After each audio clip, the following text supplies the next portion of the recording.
नमस्कार दोस्तों, कैसे हैं आप सभी।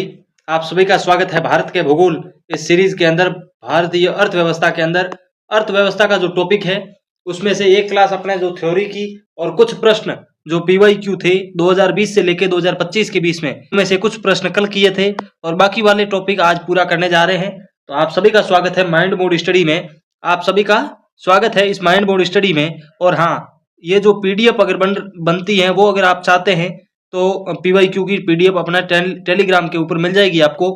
तो वहां पे भी जाकर अपने माइंड मोड नाम से स्टडी नाम से जो टेलीग्राम चैनल बना हुआ है या फिर डिस्क्रिप्शन के अंदर अपने लिंक दिया हुआ है, वहां से क्लिक करके आप सीधा टेलीग्राम पे जा सकते हैं। इसी क्लास में अपन पूरा क्लास कर देंगे अर्थव्यवस्था को। व्याख्या सहित अपने टॉपिक होगा वित्त फोटो, यानी वित्त फोटो व्याख्या सहित अर्थशास्त्र जो अर्थव्यवस्था की किताब अपने वो टॉपिक होने वाला है वो क्लियर करेंगे। आज अपने इसी चैनल पर भारतीय भूगोल की सीरीज के अंदर क्लास नंबर 16 यानी complete geography of India complete होने जा रही है। वो इसी प्लेलिस्ट के अंदर, इसी यूट्यूब के अंदर प्लेलिस्ट बनी हुई है पीवाईक्यू इंडियन जियोग्राफी। तो उस पर जाके आप देख सकते हैं सारी की सारी क्लासेज 1 नंबर से लेकर 16 नंबर तक। और कल से अपन कौन सा टॉपिक स्टार्ट करें, विश्व का वर्ल्ड जियोग्राफी स्टार्ट करें या फिर कंप्यूटर की क्लासें लगाएं, वो आप कमेंट करके जरूर बताइएगा। चलिए बिना देरी किए फटाफट से अपन आगे बढ़ते हैं क्वेश्चन संख्या 1 पर। किस पर दोस्तों? क्वेश्चन संख्या 1 पर चलते हैं। तो बढ़ते हैं आगे। उससे पहले मैं आपको कुछ कहना चाहता हूं। यूं जमी पर बैठकर आसमान देखता है, पंखों को खोल जमाना उड़ान देखता है, जमाना उड़ान देखता है। चलिए बिना देरी किए फटाफट से क्वेश्चन आंसर करते हैं। पहला ही प्रश्न है अपना नंबर 1 का क्वेश्चन है, निम्नलिखित में से किस बैंक को भारत में बैंकर्स बैंक के नाम से जाना जाता है? यानी बैंकर्स बैंक यानी बैंकों की बैंक कौन सी बैंक है? इंडियन ओवरसीज बैंक, भारतीय state bank, Punjab national bank या भारतीय रिजर्व बैंक? इसका सही आंसर होगा दोस्तों भारतीय रिजर्व बैंक, जो बैंकों का बैंक है। चलिए क्वेश्चन संख्या 2 पर फटाफट से बिना देरी किए। हाँ, अगर आज आपने सब्सक्राइब नहीं किया ना तो फिर देख लेना बच्चों। चलिए 2 नंबर पे क्वेश्चन संख्या 2, निम्नलिखित में से किस बैंक का मूल नाम इंपीरियल बैंक ऑफ इंडिया है? यानी इंपीरियल बैंक ऑफ इंडिया जो पुराने जमाने में नाम था वो किसका था? सेंट्रल बैंक ऑफ इंडिया का, भारतीय रिजर्व बैंक का, भारतीय स्टेट बैंक का या पंजाब नेशनल बैंक का? यानी 4 ऑप्शन दिए हुए हैं, इनमें से ऐसा एक बैंक है जिसका नाम इंपीरियल बैंक ऑफ इंडिया रहा था पहले। तो उसका सही आंसर होगा दोस्तों भारतीय स्टेट बैंक, यानी एसबीआई का पहले नाम क्या था? Imperial bank of India. और इससे पहले एसबीबीजे भी नाम था। क्या नाम था दोस्तों? एसबीबीजे पहले के जमाने में चलते थे। चलिए क्वेश्चन संख्या 3 पर, क्वेश्चन संख्या 3 पर चलते हैं। निम्नलिखित में से कौन सी संस्था भारत में बीमा उद्योग को नियंत्रण करती है? यानी जो बीमा बनते हैं, इंश्योरेंस बनते हैं, उसको मतलब नियंत्रण कौन करती है? कौन सी शाखा है वो करती है? तो सेबी, आरबीआई, एलआईसी या आईआरडीएआई? यानी आईआरडीएआई इसकी फुल फॉर्म क्या होगी? Insurance regulatory and development authority of India होगा, इसकी फुल फॉर्म होगी दोस्तों। ठीक है दोस्तों, इसको कौन कर रहा है? जो बीमा उद्योग है यानी इंश्योरेंस जो करते हैं उसको नियंत्रण में कौन करती है? एलआईसी है, आरबीआई है, सेबी है, ये इंश्योरेंस बनाती है। ये तो बैंकों का बैंक है आरबीआई, तो सेबी और एलआईसी है ये बीमा करती है, परंतु इनको नियंत्रण में कौन रखती है? आईआरडीआईए यानी insurance regulatory and development authority of India, इसकी फुल फॉर्म है और इसका सही आंसर ये है। चलिए बिना देरी किए फटाफट से क्वेश्चन संख्या 4 पर चलते हैं। जिस दर से भारतीय रिजर्व बैंक वाणिज्य बैंकों को धन उधार देता है उसे कहते हैं, यानी रिजर्व बैंक यानी बैंकों का बैंक जो है वो वाणिज्यिक बैंक है, जो व्यापारिक बैंकें हैं उनको धन उधार देती है यानी पैसे उधार देती है, उसे क्या कहते हैं? उसे कहते हैं रेपो रेट। क्या कहते हैं दोस्तों? रेपो रेट कहते हैं। चलिए ये एसएलआर क्या है इसके बारे में भी अपन थोड़ा आगे चलते ही आपको बता देंगे। रिवर्स रेपो रेट क्या है ये भी अपन थोड़ा आगे चलने के बाद में देखेंगे। इनके भी प्रश्न एग्जामों के अंदर आए हुए हैं और ये प्रश्न भी आया हुआ है दोस्तों। मेरे पास ऐसा कोई प्रश्न नहीं है जो एग्जाम के अंदर नहीं आया है। मैं पीवाईक्यू लेके आया हूं तो पीवाईक्यू लेके आया हूं, छाती ठोक के कह रहा हूं, गलत नहीं हूं। चलिए आगे बढ़ते हैं क्वेश्चन संख्या 5 पर। भारतीय वित्तीय प्रणाली में निम्न में से SLR, मैंने कहा था ना SLR का पूर्ण रूप है, इसका पूर्ण रूप क्या है यानी फुल नाम क्या है इसका? SLR का पूरा नाम क्या है? वैधानिक तरलता अनुपात, राज्य तरलता अनुपात, राज्य उदार अनुपात या वैधानिक न्यून अनुपात? इसका सही आंसर क्या होगा दोस्तों? SLR का है वैधानिक तरल अनुपात यानी स्टेटोरी लिक्विडिटी मतलब रेशियो। और SLR जो है, SLR एक रेलवे का डिब्बे का नाम भी है, उसकी फुल फॉर्म आपको कमेंट बॉक्स में बतानी है। और हाँ, जिस दिन रेलवे की क्लास में लेके आऊंगा भारतीय रेलवे की, यानी कौन सा स्टेशन कहाँ पे है, सबसे बड़ा कौन है, छोटा कौन सा है, लंबा कौन सा है, सर्वाधिक भीड़ वाला कौन सा है पूरे भारत का, तो वो एक दिन में एक फ्री होके 2-3 घंटे की मेहनत लगती है इसमें, पहले अगर एक क्लास तैयार करूं तो फिर वो तैयार करके मैं आपके बीच में लाऊंगा, उस दिन मैं आपको समझा दूंगा कि SLR डिब्बा क्या काम आता है। चलिए आगे बढ़ते हैं क्वेश्चन संख्या 6 पर। जब भारत उसके द्वारा संग्रहित राजस्व के बराबर राशि व्यय करती है उसे कहा जाता है, यानी जब सरकार के द्वारा संग्रहित, जो सरकार इकट्ठा करती है राजस्व यानी रेवेन्यू इकट्ठा करती है, उसके बराबर अगर कोई व्यय राशि खर्च हो जाती है उसे क्या कहा जाता है? संतुलित बजट, घाटे का बजट, समान बजट या अतिशेष बजट? इसका सही आंसर क्या होगा दोस्तों? संतुलित बजट ही कहलाएगा, क्योंकि वो बराबर में आ जाता है, संग्रहित राजस्व इकट्ठा है और उसके बराबर व्यय हो गई, खर्च हो गई, तो फिर उसी राशि को कह देंगे संतुलित बजट कहेंगे। चलिए आगे बढ़ते हैं क्वेश्चन संख्या 7 पर। वस्तु एवं सेवा कर यानी GST परिषद एक संवैधानिक निकाय है, यानी संवैधानिक निकाय है जिसकी स्थापना निम्न में से किस अनुच्छेद के अंतर्गत की, यानी जो वस्तु एवं सेवा कर यानी GST है वो किस अनुच्छेद के तहत अपने लागू की गई थी? तो फिर 269.A यानी कब? और 2017 के अंदर लागू की गई थी। ठीक है दोस्तों, चलिए आगे बढ़ते हैं फटाफट से। क्वेश्चन संख्या 8, भारत सरकार ने किस वर्ष भारत की नवीन आर्थिक नीति का शुभारंभ किया था? यानी जो आर्थिक नीति चल रही थी अपनी 1951 से, उसको वापस नवीनीकरण करके और नवीन आर्थिक नीति नाम रखा गया था, वो कब शुरू की गई थी? तो फटाफट से इसका आंसर दीजिए। ये 1991 में नवीन की गई थी। ठीक है दोस्तों, चलिए आगे बढ़ते हैं। निम्न में से कौन सी वस्तु सेवा कर यानी कौन GST की परिधि से बाहर है? यानी GST से बाहर कौन सा? Good service tax, full form क्या GST की? गुड सर्विस टैक्स यानी वस्तु एवं सेवा कर, वस्तु एवं सेवा कर। तो इनमें से कौन सा ऐसा है जिसके ऊपर GST नहीं लगते हैं? वाइन रिपीट वाहनों पर लगती है, प्राकृतिक गैस पर भी लगती है, तंबाकू पर भी लगती है, मादक पदार्थ पे लगती है, मादक पे यानी शराब, शराब पर नहीं लगती है दोस्तों। क्या नहीं लगती है?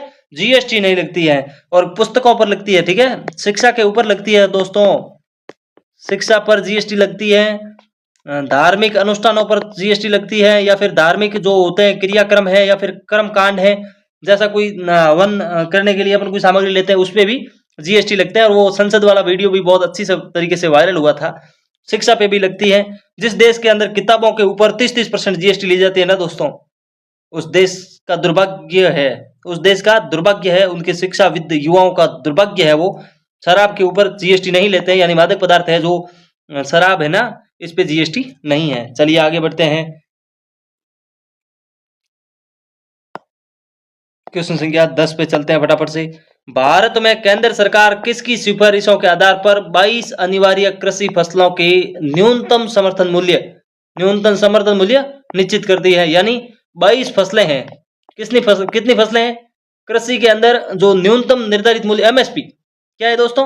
MSP है वो 22 फसलों पर अनिवार्य है, 22 फसल है वो उन पे अनिवार्य है, जिसमें कृषि लागत व कीमत उद्योग है, नाबार्ड है, स्वामीनाथन आयोग है, या फिर कृषि सांख्यिकी ब्यूरो है। इसका सही आंसर क्या होगा फटाफट से? कृषि लागत व कीमत उद्योगों के ऊपर जो है वो 22 अनिवार्य फसलें हैं, उन पे न्यूनतम समर्थन मूल्य निश्चित करती है, निर्धारित करती है। बढ़ते हैं आगे फटाफट से। भारत सरकार ने, कितने नंबर का क्वेश्चन है? 11 नंबर का है दोस्तों। भारत सरकार ने अप्रैल 2020 को किसकी सहायता से अटल भूजल स्कीम चालू की थी? यानी 2020 के अंदर अटल भूजल योजना है वो शुरू की गई थी भारत सरकार द्वारा। एशियन बैंक विकास की सहायता से, विश्व बैंक की सहायता से, IMF की सहायता से, या मेगा की सहायता से? इसका सही आंसर होगा विश्व बैंक, यानी वर्ल्ड बैंक के सहायता या सहयोग से ये स्टार्ट की गई थी। ये हमारे क्यूट से हैं वो आदि मानव। चलिए आगे बढ़ते हैं। अटल भूजल योजना को केंद्रीय कैबिनेट में मंजूरी दी गई थी, उस समय इनके द्वारा पोस्ट की गई थी। गाँव में पीने के पानी और सिंचाई की समस्या दूर, हमारे तो यहाँ तो फुल हो गई समस्या ही समस्या है। योजना पर 6,000 करोड़ रुपए की लागत आएगी, किसके जेब में गए पता नहीं। वो चल रहा है मामला राजस्थान वाला भी, पानी वाला, जलदाय विभाग वाला। चलिए आगे बढ़ते हैं फटाफट से। क्वेश्चन संख्या 12, निम्न में से किसे साख की शर्तों में सम्मिलित नहीं किया गया है? यानी साख की शर्तें, साख क्या है? साख क्या है? साख या साक्षी कह सकते हैं उसको, उसको विटनेस बोल सकते हैं, उसको गवाह कह सकते हैं, वो होती है साख। साख की शर्तों में शामिल नहीं किया गया है, तो उसका सही आंसर क्या होगा? ब्याज दर। ब्याज दर को साख की शर्तों में नहीं है। उधार लेने वाले व्यक्ति की शिक्षा पर पुनर्भुगतान का तरीका या संप्राक्षी व प्रलेखन, तो इसका सही आंसर होगा दोस्तों उधार लेने वाले व्यक्ति की शिक्षा के ऊपर साख की शर्तों में शामिल नहीं किया गया। यानी कोई व्यक्ति किसी की गवाही दे रहा है पेमेंट लेने में, तो फिर उसकी पढ़ाई पे कोई साइन या प्रश्न चिन्ह खड़ा नहीं किया जाएगा कि आप पढ़े लिखे हैं या नहीं हैं। चलिए आगे बढ़ते हैं। क्वेश्चन संख्या 13, उत्पादों के मांग पक्ष के आधार पर सकल घरेलू उत्पाद की गणना करने में एक वैकल्पिक तरीका है।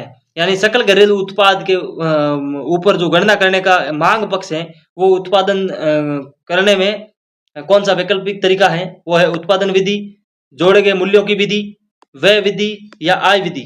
इसका सही आंसर होगा दोस्तों व्यय विधि। जो सकल घरेलू उत्पाद की गणना है उसकी मांग पक्ष के अंदर व्यय विधि वैकल्पिक तरीका है। आगे बढ़ते हैं। अनौपचारिक क्षेत्र ऋण का स्रोत है, यानी अपने लोन। क्या होता है दोस्तों?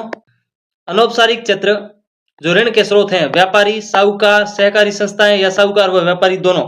यानी ऋण का स्रोत क्या है? साहूकार और व्यापारी दोनों ही ऋण का स्रोत हैं। चलिए आगे बढ़ते हैं।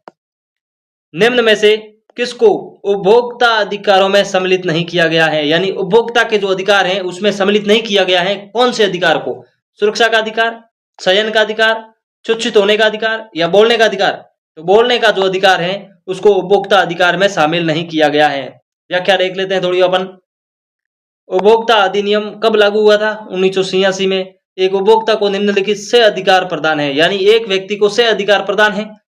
चयन का अधिकार है, सूचना का अधिकार है, निवारण का अधिकार है, प्रतिनिधित्व का अधिकार है, सुरक्षा का अधिकार है, उपभोक्ता यानी शिक्षा का अधिकार भी इनको है।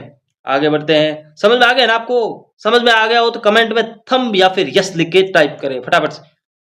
सरकार द्वारा लगाए गए प्रतिबंधों या रुकावटों को हटाना कहलाता है। यानी सरकार के द्वारा जिस पर प्रतिबंध लगाए जाते हैं या फिर उनके ऊपर रुकावटें या फिर उनको हटाते हैं, उनको क्या कहते हैं?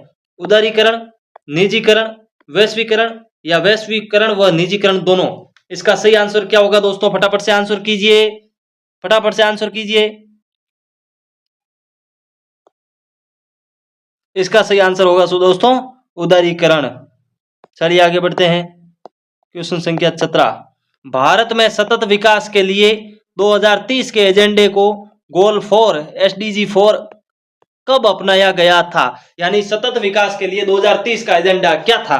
इंडेक्स जो डाटाबेस है और एजुकेशन के मामले में इसको लिया गया था गोल 4 को, जो 2030 तक एजेंडे के लिए सतत विकास यानी शिक्षा के अंदर काम करेंगे, उसको लेके किया था। और कब था? 2015 के अंदर इसको सतत विकास का कार्यक्रम किया गया था, गोल 4। ठीक है दोस्तों, फटाफट से आगे चलते हैं बिना देरी किए।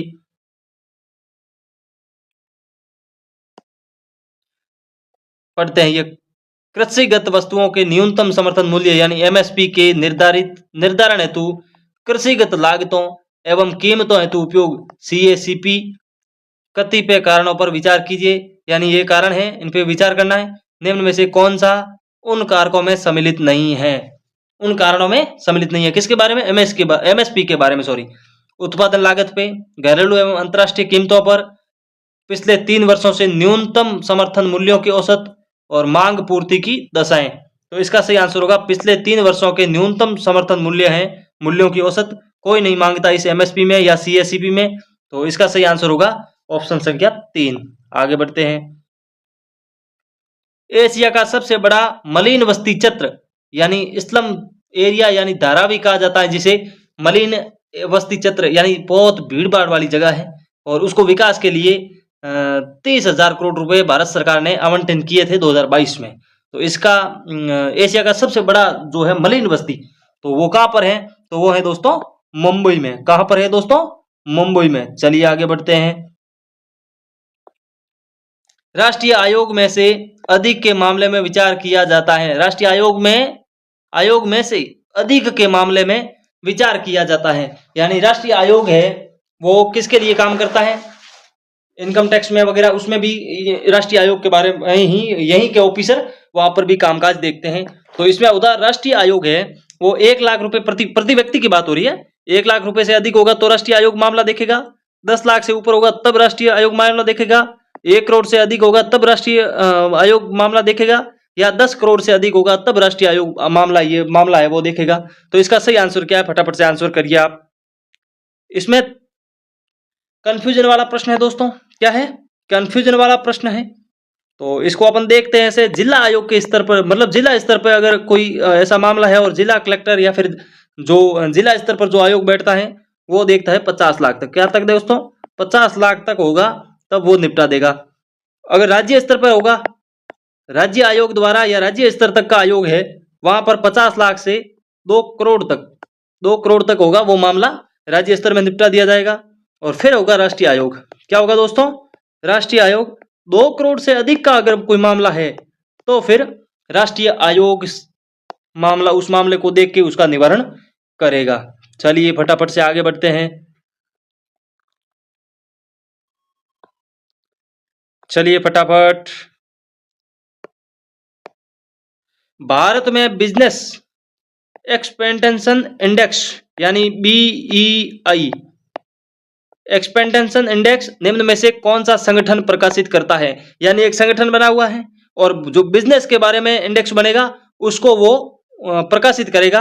तो वो कौन सा है, वाणिज्य एवं उद्योग मंत्रालय, भारतीय रिजर्व बैंक, या फिक्की, या नीति आयोग।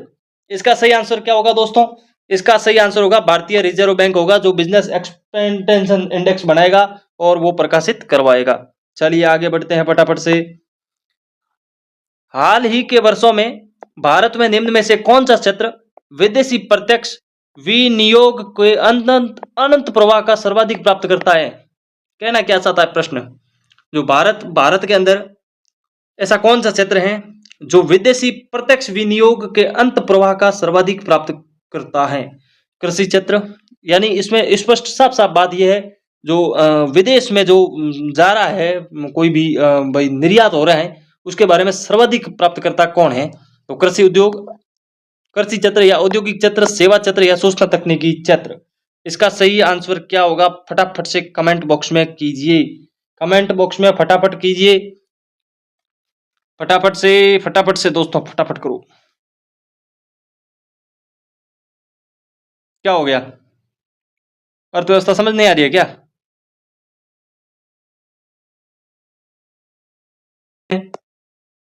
1956 के औद्योगिक नीति प्रस्ताव में प्रथम वर्ग के उद्योगों के संबंध में सही है, यानी 1956 में जो औद्योगिक नीति का प्रस्ताव लाया गया था उसमें जो प्रथम वर्ग की श्रेणी थी उसका संबंध कहाँ सही है।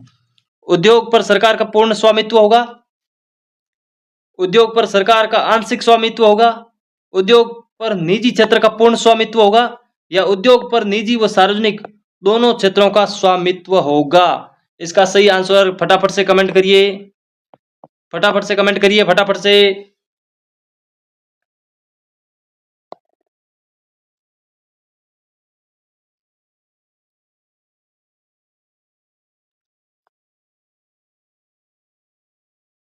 फटाफट से करिए इसमें सही आंसर।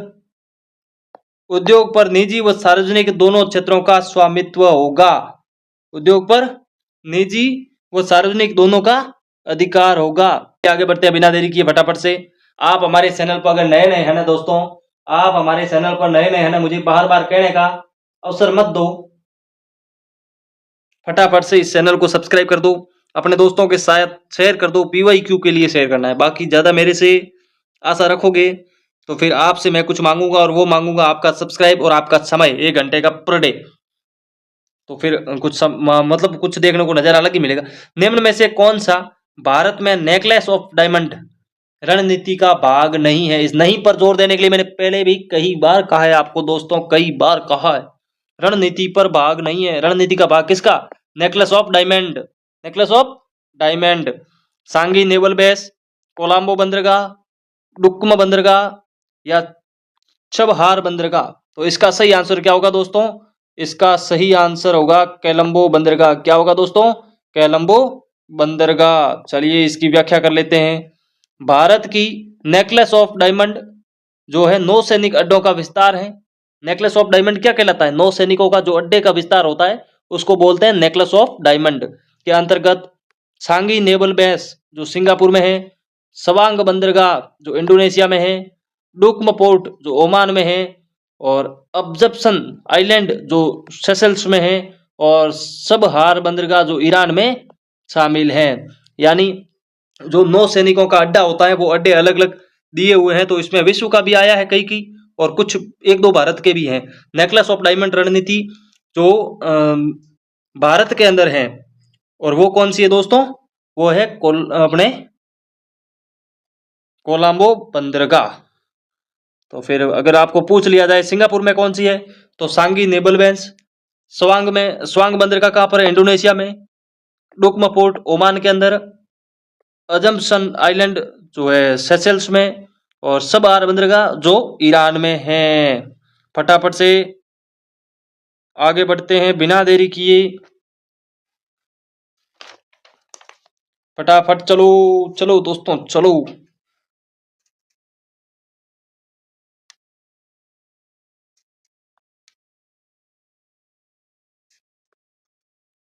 निम्न में से कौन सी संस्था भारतीय निर्यातकों और बैंकों का निर्यात साख बीमा सेवाएं प्रदान करती है? विटनेस क्या होता है दोस्तों?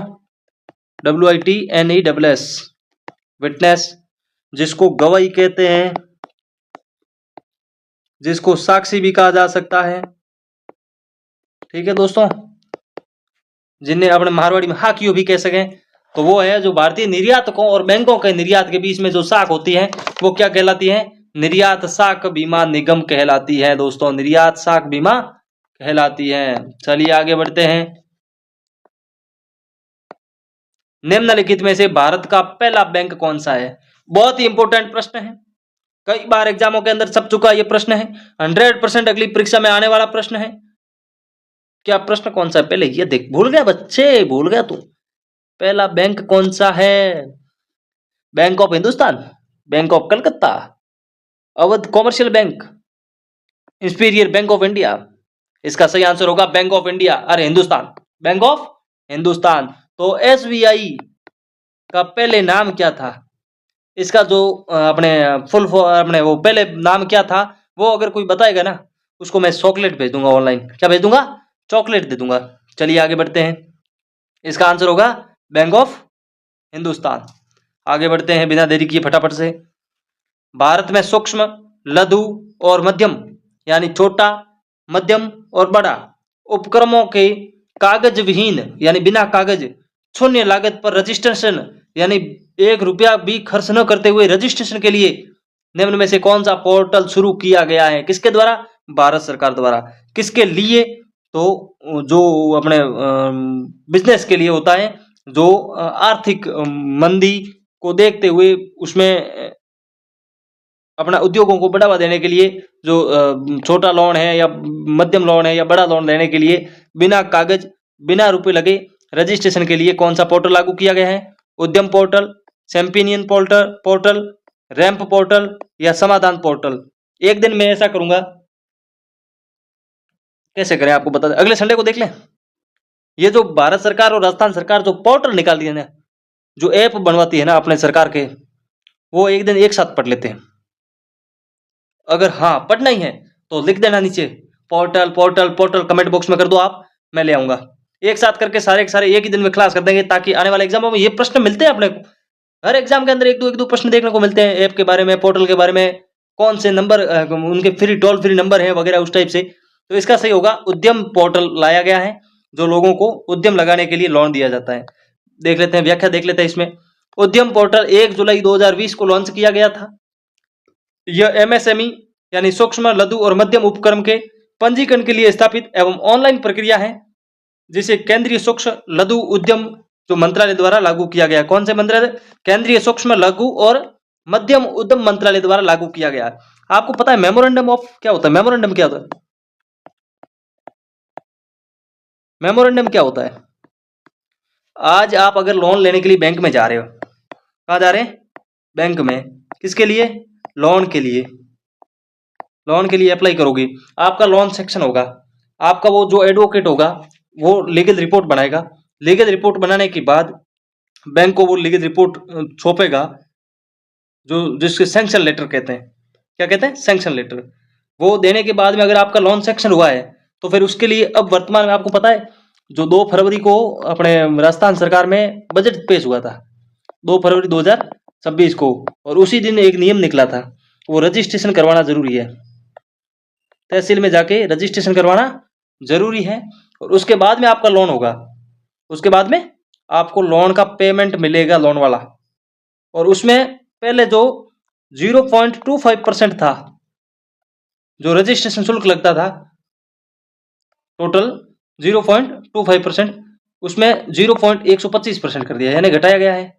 और जो एमएसएमई के लोन थे, एमएसएमई, ठीक है, कौन से? जो माइक्रो है, स्मॉल मीडियम एंटरप्राइजेज। एमएसएमई के फुल फॉर्म क्या है? एमएसएमई की फुल फॉर्म क्या है? Micro small medium enterprises.